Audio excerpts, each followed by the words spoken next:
This is a Satellite Foundation course for GOES-R training on trowel identification. It's part of a series of trainings on extratropical cyclone structures. Here's what you should be learning from this training. We'll start briefly with trowel history and with extratropical cyclone structures, and then show how to use satellite data to identify regions where trowels may be active. You can monitor the interaction of forcing mechanisms with such regions. Trowels typically, but not always, are associated with occluded systems. TROWAL is a clumsy acronym for Trough of Warm Air Aloft that was coined in the 1950s. There was considerable journal activity on trowels from the late 40s till the early 60s, at which point references tailed off, but they came back in a big way in the late 90s based on important work from John Martin. It's really due to his work that we talk about trowels here. TROWAL is a conceptual model. Like all conceptual models, two are listed here on the left, it is a handy shorthand way to diagnose quickly what's going on in the atmosphere, and to understand how the atmosphere is evolving with time, and to diagnose where precipitation may be occurring. Trowels extend Toby Carlson's conceptual model. In the Carlson model shown here, the warm sector, W in the red box, is typically bounded by a limiting streamline, LS in a yellow box, and the theory is that air in the warm sector, warm, moisture-rich air, cannot move westward from the warm sector toward the surface low-pressure system. It can only move poleward, curving anticyclonically downstream in this conceptual model. The trowel airstream is a method to move warm, moisture-rich, warm sector air over the cold air. The result is that abundant precipitation can occur if adequate forcing is present. This can only occur if a system, whether or not it's occluded, is strong enough to divert part of the warm conveyor belt cyclonically toward the surface low-pressure system. The trowel is rooted near the triple point of the warm, cold, and occluded fronts, and it slopes upward over the cold air behind the surface occlusion. Notice how, in this image, the trowel is higher and higher in the atmosphere the farther it is from its roots at the frontal intersection. These are airstream ribbons for an occluded system, all released from the same latitude-longitude point at different levels. The level is color-shaded. There are several airstream ribbons that behave as ribbons in the warm conveyor belt, originating in the warm sector, where this point is, then rising and turning anticyclonically as they move away from the storm. There are also trowel airstream ribbons, curling cyclonically around the surface occluded low-pressure system that was in central Iowa. Here's the same view but from the side. Trowel airstream ribbons start in the warm sector and then move cyclonically around the low-pressure system in Iowa. The motion of air from the warm sector means that trowels are characterized by low-level moisture and warmth. Any forcing that's present in the atmosphere will therefore interact with lower stability in the trowel associated with that low-level moisture and warmth. If you know where the trowel sits, and if you see some kind of forcing mechanism approaching, be alert to the development of precipitation. In AWIPS, quasi-geostrophic diagnostics of the trowel can be achieved using QS convergence fields. QS is the long isentropic coordinate, and convergence of that vector leads to the development of a canyon on an isentropic surface, which canyon is a hallmark of trowels. Here's an example of a trowel over the southern Great Lakes. The yellow is the axis of the trowel as determined by the GFS model output.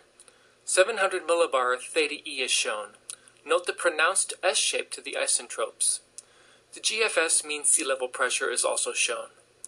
There is a definite relationship to the position of the trowel and the precipitation, as you might expect with, for example, frontogenesis in the vicinity of the trowel. Remember, the trowel is three-dimensional.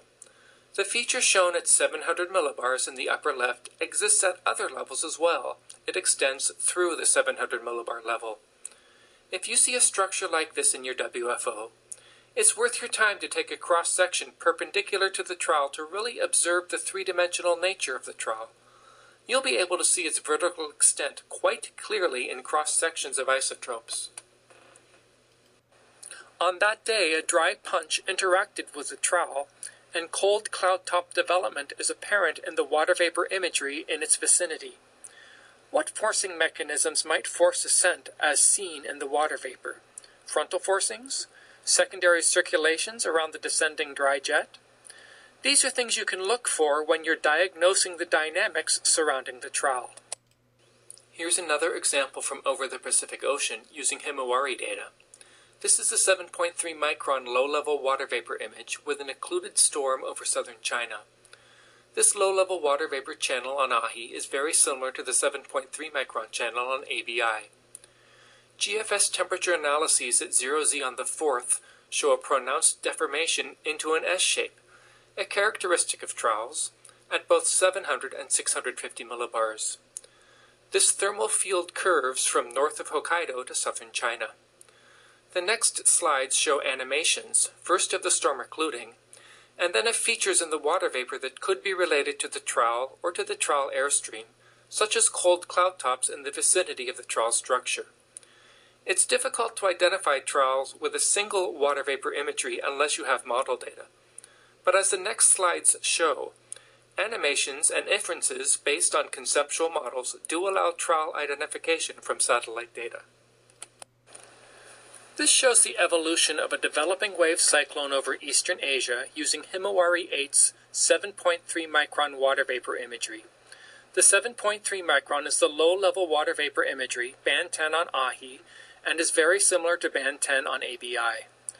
The storm occludes after about 30 hours. Strong sinking is apparent behind the storm, part of the dry airstream, and the warm conveyor belts and cold conveyor belts can be inferred. The thermal fields at 650 and 700 millibars define the trowel as being from just north of Japan southwestward to China at 0Z on May 4th. This rocking animation that spans that time shows the development of colder cloud tops in the water vapor animation to the west of the warm conveyor belt. These cloud tops are circled first when the animation pauses, and then an arrow points to the feature as it wraps cyclonically around the surface feature. Note how the cold cloud tops blossom as the feature approaches the location of the trowel. When a trowel exists, be alert to what might happen when forcing mechanism meets low-level trowel structure.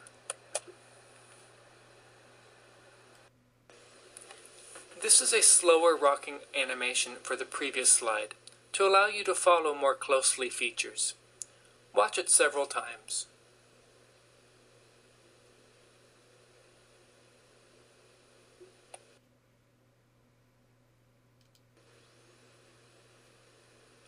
This shows the evolution of the entire system, but using the 6.9 micron imagery, that's band 9 on Ahi, similar to band 9 on ABI. This is the so-called mid-level water vapor band. This channel will show the same kind of signature as the 7.3 micron channel you just saw, but the temperatures are a bit cooler.